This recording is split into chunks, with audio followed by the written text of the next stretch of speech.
My name is Jenna. I, 39 and am 29. And on New Year, thunder 39's Eve, my own mother invited me to dinner just so she could tear me apart.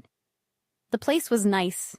Everyone dressed up, champagne glasses everywhere, and I really thought maybe this year would be different. Then she leaned in close to my ear and whispered almost sweetly, "We only invited you out of pity." Dawn to 39. Stay too long, okay?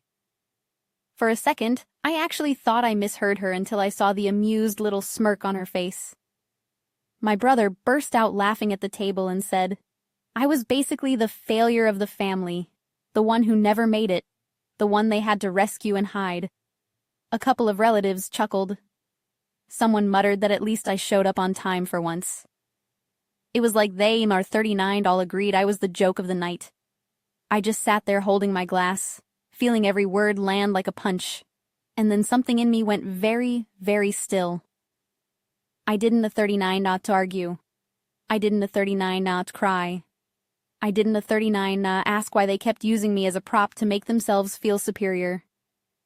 I smiled, took a slow sip of my drink, set the glass down, and told them I had an early morning.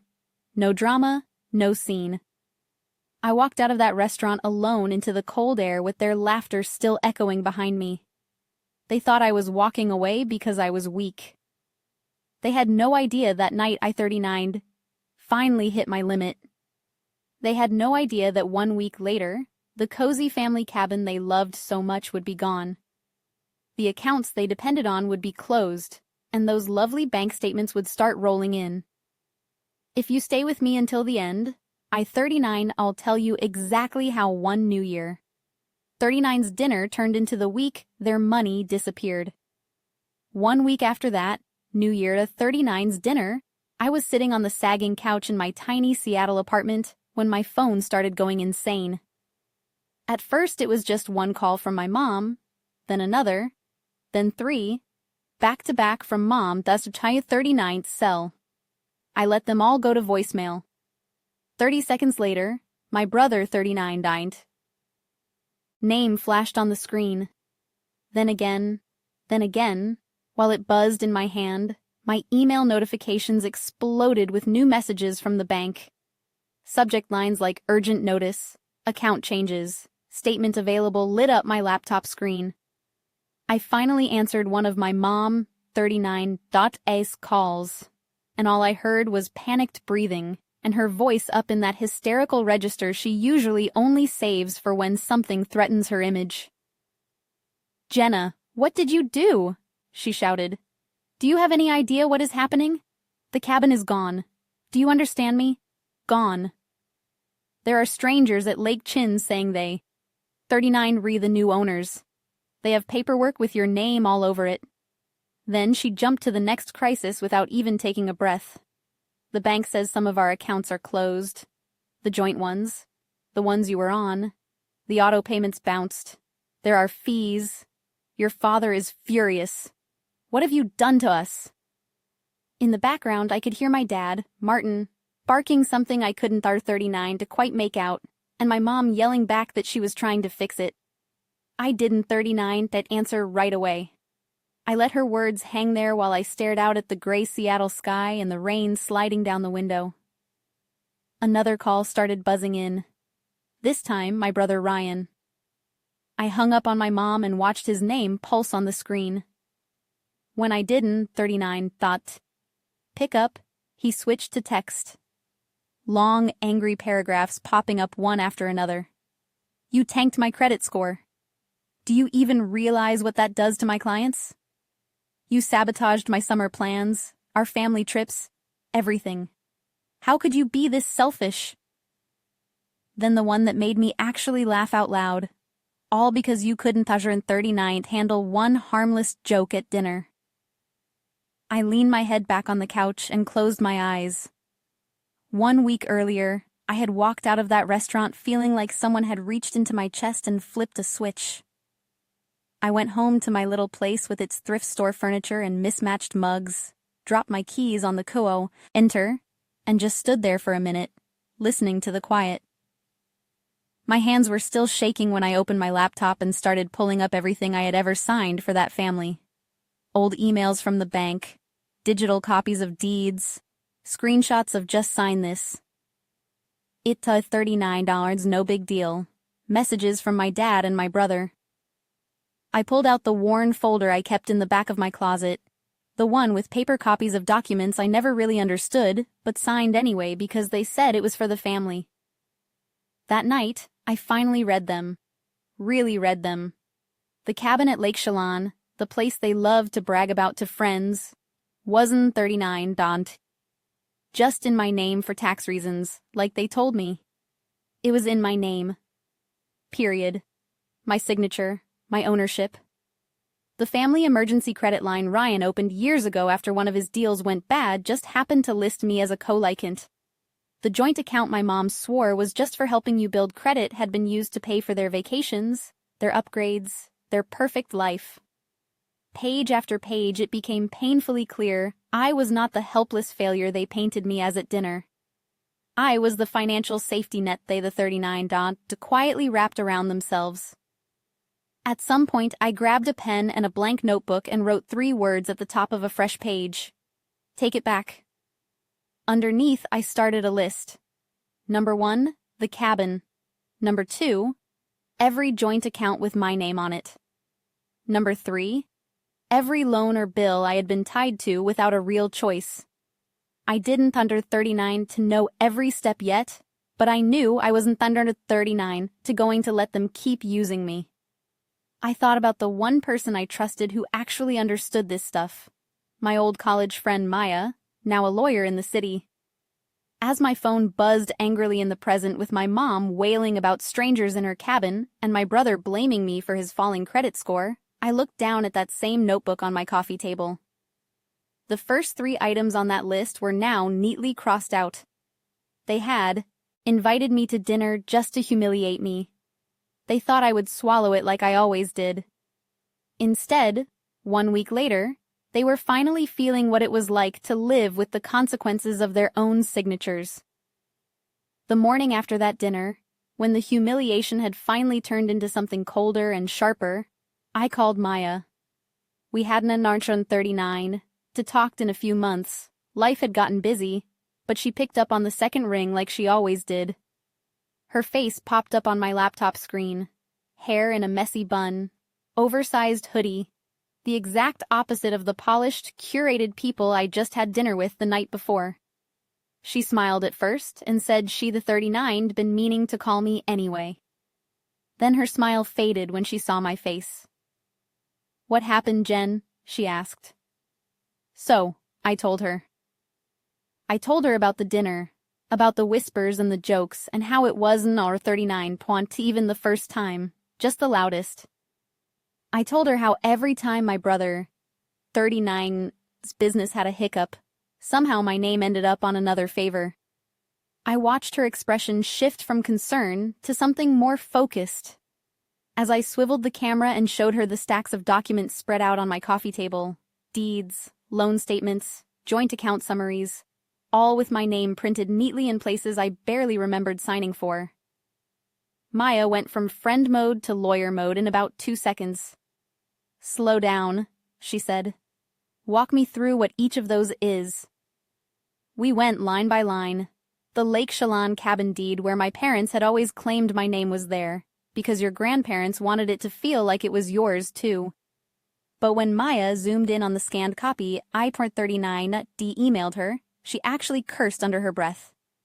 "Jenna," she said, "this is an R39.T for tax reasons. This deed says you, 39, re the owner, not co-owner." Owner. Owner. She asked about the joint credit line with Ryan, the one that had been opened just for emergencies. I told her how I never saw a single statement unless something went wrong. How my parent, S, would just wave me off if I asked too many questions. She had me pull up the online banking dashboard and screen share. She had me scroll through transactions that read like a highlight reel of their life. Flights, hotel stays, upgrades, holiday shopping, all under an account that tied back to my social security number. The more we clicked, the tighter my chest felt. Finally, Maya leaned back in her chair and rubbed her forehead. Okay, she said. Here 39. What we 39? We not going to do. We 39 are we not going to blow up your life just to get even. We 39 are we going to follow the paper. We 39 are we going to do this clean. She made me slow down long enough to take notes as if this was a client meeting, not just two old friends talking. The cabin, she explained, was legally mine. If I chose to keep it, fix it up, rent it out, or sell it, that was my call. The joint accounts, she said, were trickier, but still clear enough. If my name was on them, I had the right to close them or remove myself, especially if I could show they had been opened under pressure or without full consent. I asked very quietly if that meant I could pull the plug on the financial safety net they, 39, built around me without telling me. Maya nodded. You don't to 39 to owe anyone access to your credit or your name, not even family, she said. If they wanted to play big finance games, they should have used their own signatures, not yours. Then she hesitated, biting her lip for a second before adding, there is one thing you could do that would hit them where it hurts, but you need to be sure you want to go that far. She told me about a cash buyer she knew, a couple from the tech world who had been looking forever for a second home in that exact area. Someone who could move fast and pay cleanly if the right place came along. The kind of offer people like my parents would brag about for years if they were the ones making it. If you really want out, Maya said, I can call them. We can list the cabin quietly, have the PA, per work ready and close fast. Legally, they're 39's not much they can do if the deed says what I think it does. I sat there chewing the inside of my cheek, thinking about summers at that cabin with my grandparents. The only people who ever made me feel like I wasn't 39. The family disappointment. I thought about my parents using that place as the backdrop for perfect family photos, posting them online like I was just too busy to join their wonderful life. Selling it felt like slicing away the only soft memory I had with them, but leaving it in their hands felt worse. I asked Maya what would happen to the other stuff if we did it her way. She laid it out like a simple recipe. First, we prep the sale of the cabin and lock in a closing date. Then we contact the banks to close every joint account and remove you from anything you never should have been tied to. Then we document everything. Every call, every email. If they try to come after you, we show exactly how they you 39 have been using your name and credit for years. By the time she was done, my notebook was full of lines and arrows and bullet points. The word mine circled around the cabin 3 times. I looked at that messy page and then back at the screen. I don't the 39 to want to destroy them, I said quietly. I just want them to stop. Maya held my gaze and replied, sometimes the only way people like that stop is when the consequences finally land on their own doorstep. You 39 re not stealing from them, Jenna. You 39 re taking your own name back. I sat with that for a long minute, the silence stretching between us. Finally, I nodded. Call your buyers, I said. Let 39 see how fast they can move. Maya did not waste time. The morning after our call, she texted me a short message that made my stomach flip. They 39, re-interested. Can you meet this afternoon? 2 hours later, I was sitting in a quiet corner of her office, a folder in my lap while she walked a couple in their mid-30s through photos of the Lake Chelan cabin on her LAA pitop. They were exactly the type of people my parents would have adored selling to themselves, polished and excited, talking about summers on the lake, and maybe renting it out as a creative retreat for tech workers. There was a part of me that wanted to slam the laptop shut and tell them no, that this place was too tangled up in my life to hand over that easily. But every time that instinct rose up, I heard my mom 39 voice again at that dinner, the word pity curling like smoke in my ear, and Ryan 39's laugh when he called me a failure. So instead, I listened. Maya laid it out cleanly. The property was titled to me, taxes up to date, no liens. The buyers had their financing ready, but they also had enough cash on hand to move fast if needed. When she quoted them the price she thought we could reasonably ask, I watched their eyes flash with that hungry, "This is a good deal" look. Within an hour, we were drafting an offer.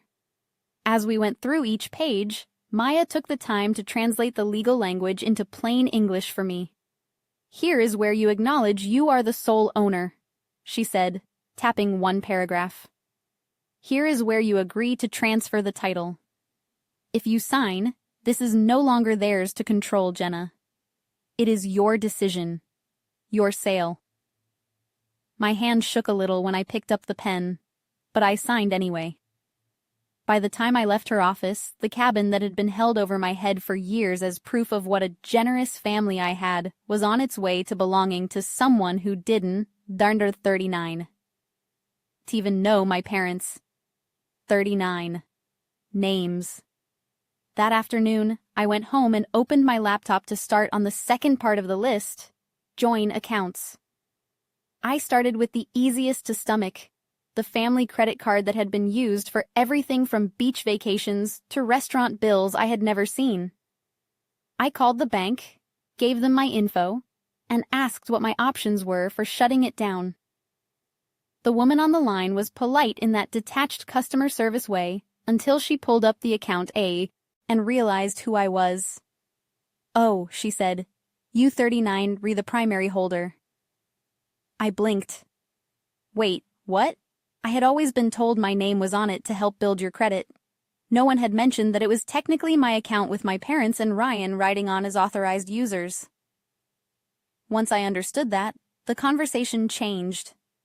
I told her very calmly that I wanted to close the card completely. She warned me about the balance, about how it would need to be paid off, about how the authorized users would be notified.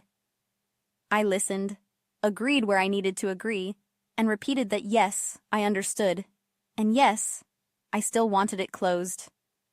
Next was the line of credit Ryan had opened after one of his early deals went sideways, the one sold to me as just a short-term thing, just until he got back on his feet. The banker on that call confirmed what Maya had suspected. I was a co-likant, fully responsible. Ryan had been the one using it like a revolving door. I didn't 39 to shout. I didn't 39 to cry. I just said I wanted my name removed and the account frozen until the bank could evaluate the risk without my information attached. They pushed back at first, then relented when I referenced a few phrases Maya had given me about consent and misuse. One by one, I moved through the list. Utility bills at the cabin under my social. A backup checking account my parents had opened with my name and their money, using it as a pass-through for expenses so they could float cash between accounts. Every time a representative told me my name was on something I barely remembered signing, it felt like a small slap. Every time I successfully closed something or removed myself, it felt like taking another step out of a net I hadn't 39, realized I was tangled in. I documented everything just like Maya told me to. I saved call logs, confirmation emails, screenshots of account changes. It felt petty at first, like I was building a case against my own family. But as the day went on, it started to feel like something else.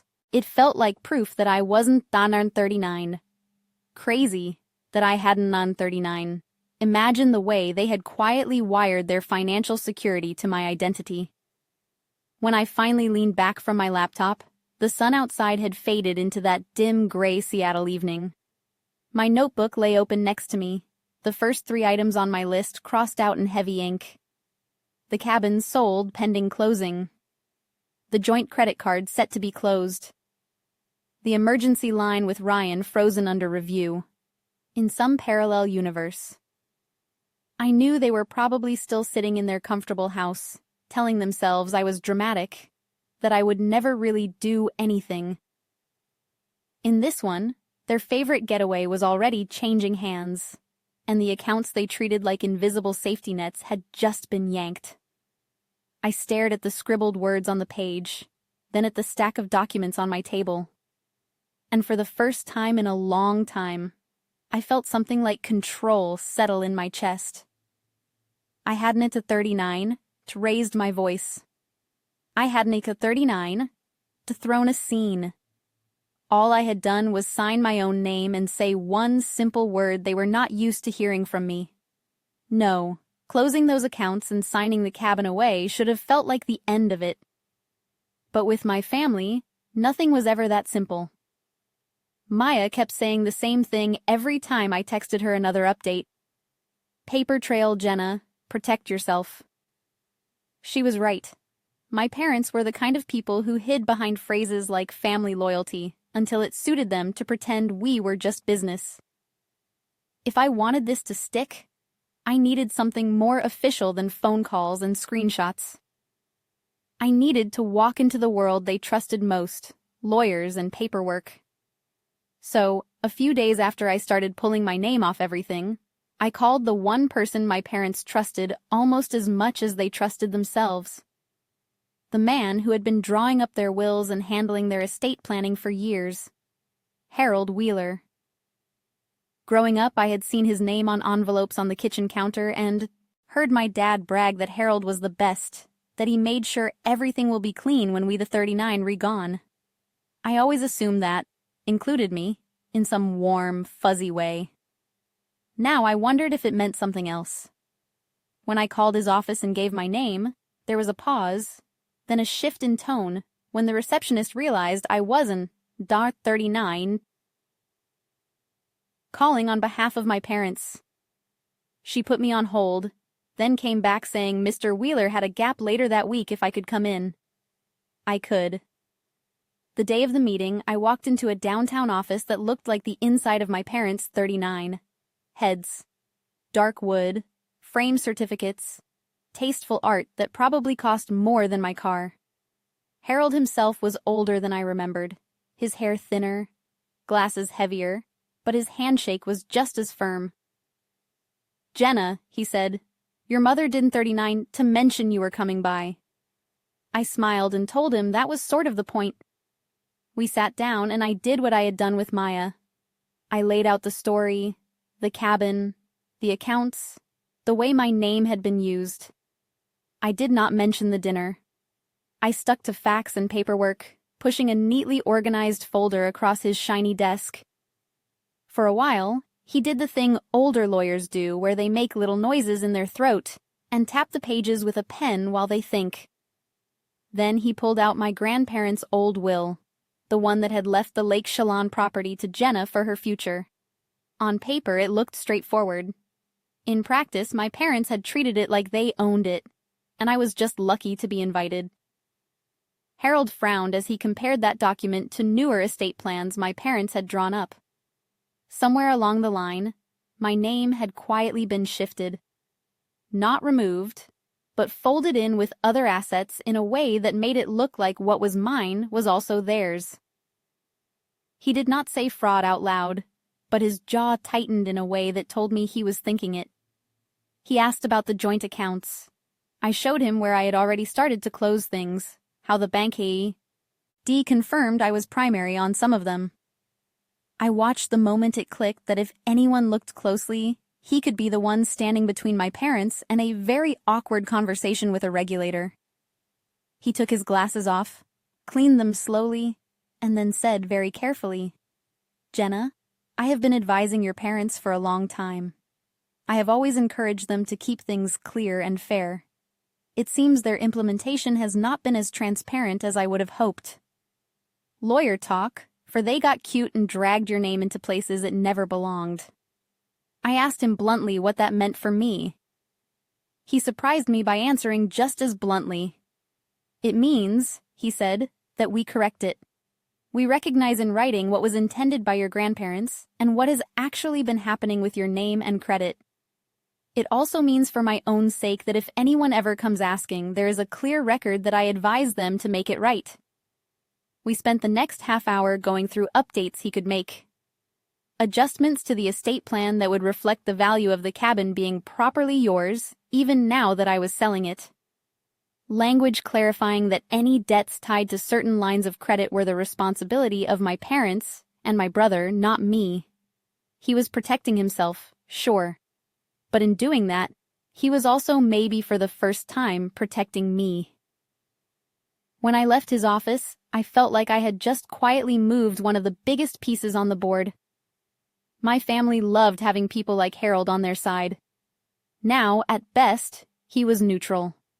At worst, he was a witness.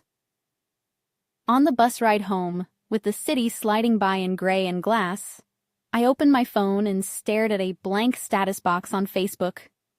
For years, my parents had used social media as their personal PR machine. Perfect holiday photos at the cabin. Ryan in tailored suits clinking glasses at rooftop bars. My mom posting selfies with captions about blessings and gratitude. All while I was cut out of the frame in real life. I wasn't 139, teet about to write a call-out thread. That wasn't 139, ta teet my style. But I was done helping them keep the illusion going. So I typed a few simple lines.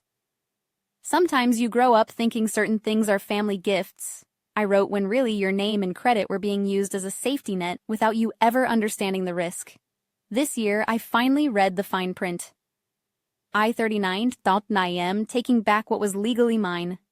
And I 139 t be signing anything, I done 39 to fully understand ever again. Hit post. No names, no drama, just the truth.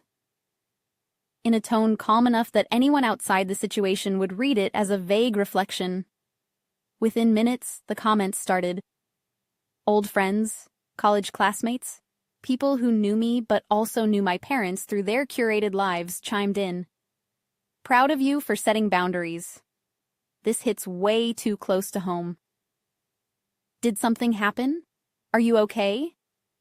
Then the reactions I knew would sting the most.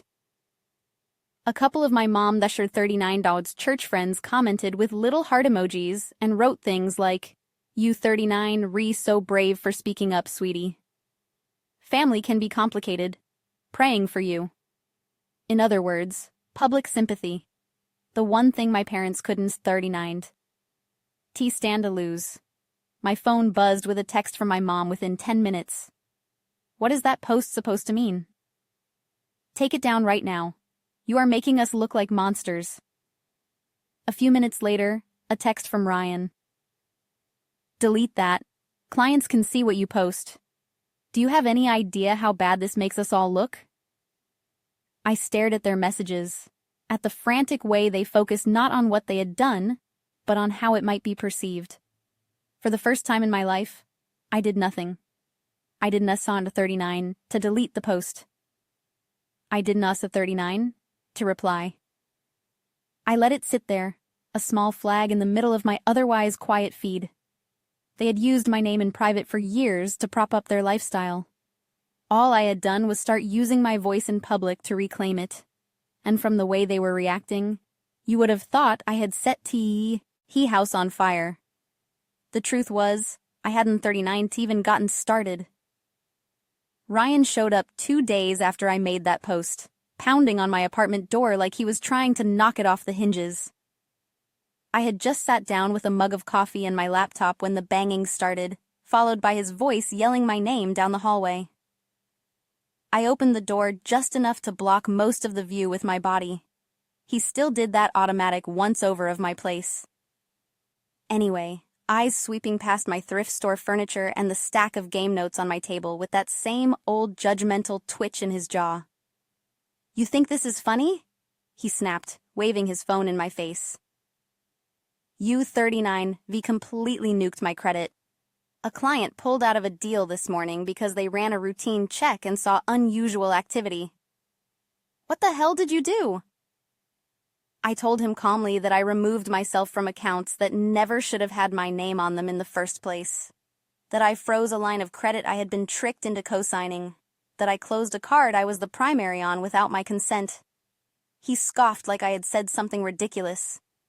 You 39 are overreacting, Jenna. That stuff was under control. Dad had it managed. We were using it strategically. That 39 dots what families do. I reminded him of the time he at 39 dot D called me crying at 2 o'clock in the morning because a deal had gone bad, and he needed me to sign just this one thing so he didn't bar 39 to lose everything. I reminded him of the vacations and dinners and upgrades that had gone on accounts tied to my social while I was eating ramen in this apartment. He didn't 39 deny it. He just rolled his eyes and said, "It all comes out in the wash. You benefited too. You got to come to the cabin, didn't 39 you?" That was the moment something in me snapped. I stepped back, opened the door wider, and pointed to my tiny living room. "Do you see a cabin here, Ryan? Do you see a savings account fattened up by your investments?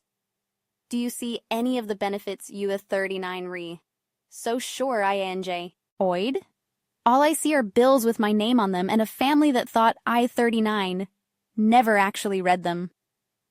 He shot back that I was ruining everything, that Mom hadn't of 39 stopped crying, that Dad was furious, that this was going to follow him for years. "You 39 re going to cost me my career because you couldn't Sergeant 39. Take a joke and a couple signatures," he said, voice rising. "It wasn't 39 a joke when you called me a failure in front of everyone," I said quietly. "And they weren't 39. To just a couple signatures. They were my life." For a second, something like guilt flickered across his face. Then he shoved it down. "Fine," he snapped. "You want to play it this way? I 39.m bringing Dad. He no 39 I'll explain it to you." He left without waiting for an answer. An hour later there was another knock. Quieter, but somehow heavier. When I opened the door, my dad stood there in a pressed shirt, and that same calm mask he used with clients as if this was just another negotiation. He didn't 39 to ask to come in. He just walked past me and took the one decent chair like it was his by default. I stayed standing. "Jenna," he began to talk like adults. "You 39 Davi made some impulsive decisions. You 39 re affecting more than just yourself." I told him I was perfectly happy to talk like adults. Adults read what they sign. Adults done 39 T hide debts in their kids. 39 names. Adults done the 39 T tell their daughter a house is for her future and then act shocked when she treats it like it actually is. His jaw tightened. "The cabin was a family asset," he said. "We managed it for you. You had no idea how to handle something like that financially. We stepped in to protect you." "No, I said you stepped in to use it." I slid the folder I had brought from Maya and Harold off the table and opened it, laying out the copies of the deed, the credit line statements, the notes from Harold about updating the estate plan. I pointed to my grandparents' will, to the line that left the property explicitly to me. I showed him where my name, Sihei, had been woven into loans and accounts that had nothing to do with me. For the first time since he walked in, he didn't 39. To have a quick answer. He scanned the pages, his eyes moving faster at the parts with Harold 39's letter head. When he realized Harold had agreed to correct the paperwork, to clarify in writing who was responsible for what, a flush crept up his neck. "You went to Harold," he said slowly. "Without us." I shrugged. "You trust him, Don 39 Chew? He 39 needs the best. That 39's what you always told everyone."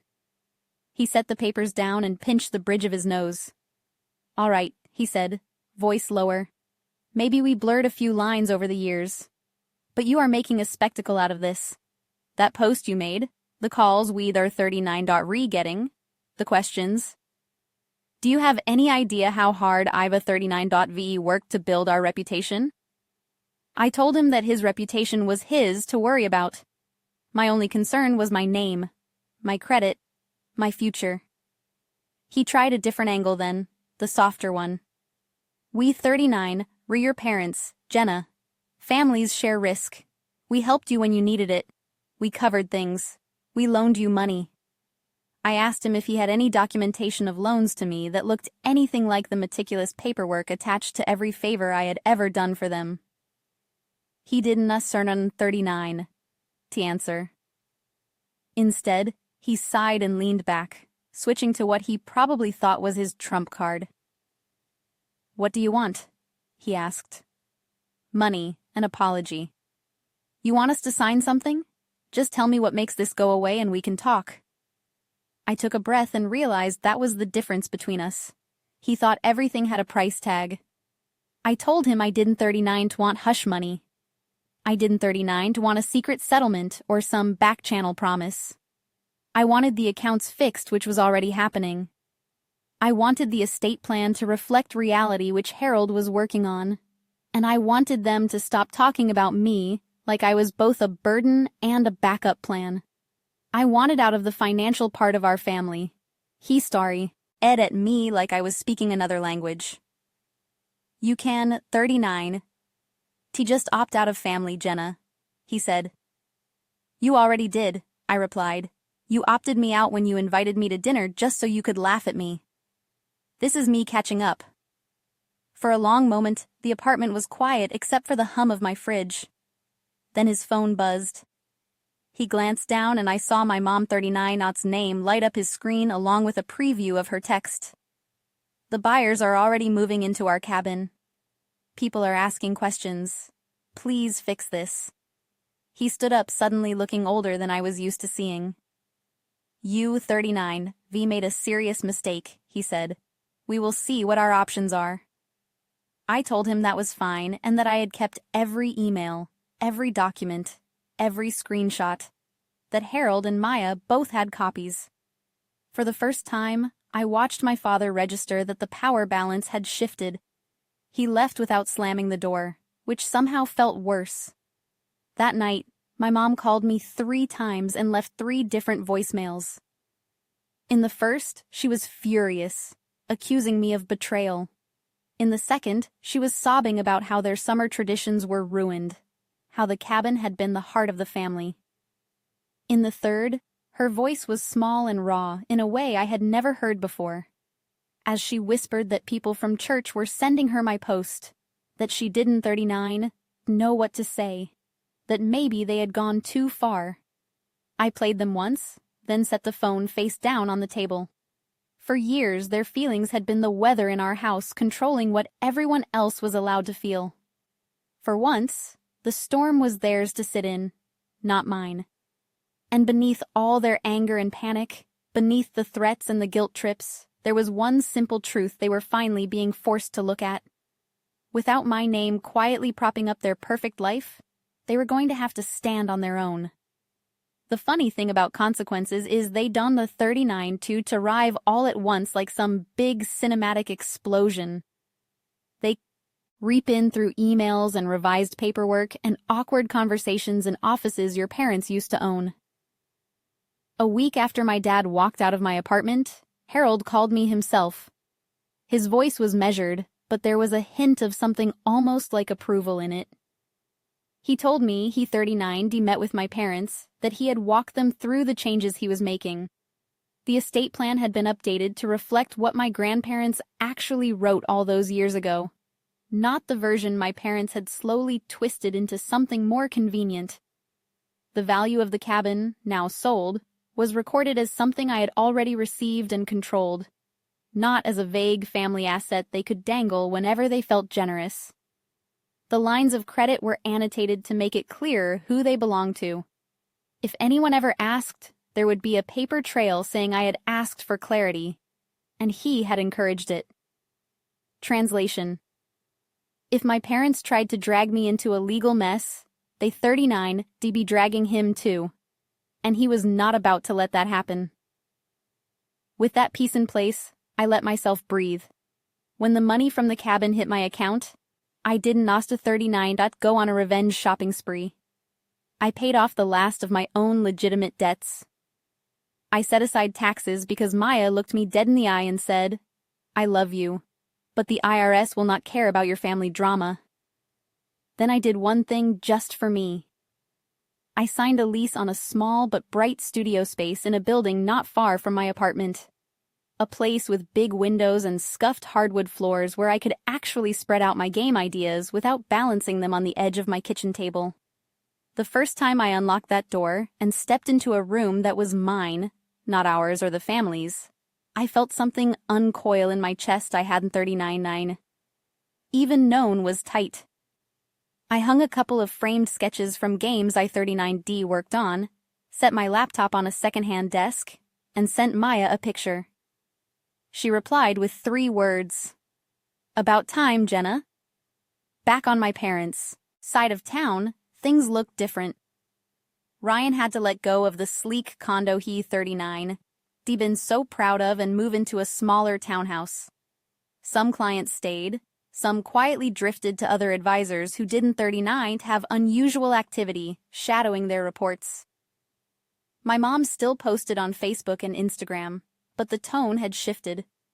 The constant bragging softened into something more careful, like she was aware people were actually reading between the lines.